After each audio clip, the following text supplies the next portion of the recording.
அரக்கோணம் அருகே சுத்திகரிக்கப்பட்ட குடிநீர் விலையேற்றத்தால் பொதுமக்கள் கடும் அவதி. கோடை காலத்தில் பொதுமக்களின் அவசியத்தை அறிந்து விலையேற்றம் செய்யப்பட்டதாக குற்றச்சாட்டு. ராணிப்பேட்டை மாவட்டம் அரக்கோணம் அடுத்த தக்கோலம் பேரூராட்சியில் பொதுமக்களுக்கு சுத்திகரிக்கப்பட்ட குடிநீர் வழங்கும் வகையில் கடந்த அதிமுக ஆட்சியில் அரக்கோணம் சட்டமன்ற உறுப்பினர் மேம்பாட்டு நிதியின் கீழ் அரசு ஆண்கள் மேல்நிலைப்பள்ளி மற்றும் பேருந்து நிலையம் ஆகிய 2 பகுதிகளில் சுத்திகரிக்கப்பட்ட தானியங்கி குடிநீர் விநியோகம் செய்யும் மையம் அமைக்கப்பட்டது. ஒரு குடும்ப அட்டைக்கு 25 லிட்டர் இலவச சுத்திகரிக்கப்பட்ட குடிநீரும் அதற்கு மேல் தேவைப்படுவோர் 25 லிட்டர் ரூபாய் 5 என விலை நிர்ணயம் செய்யப்பட்டு குடிநீர் விநியோகம் செய்யப்பட்டு வந்தது.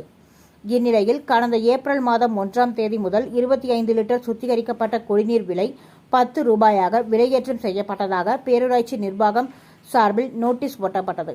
மேலும் குடும்ப அட்டைக்கு வழங்கி வந்த 25 லிட்டர் இலவச குடிநீர் நிறுத்தப்பட்டதாக கூறப்படுகிறது.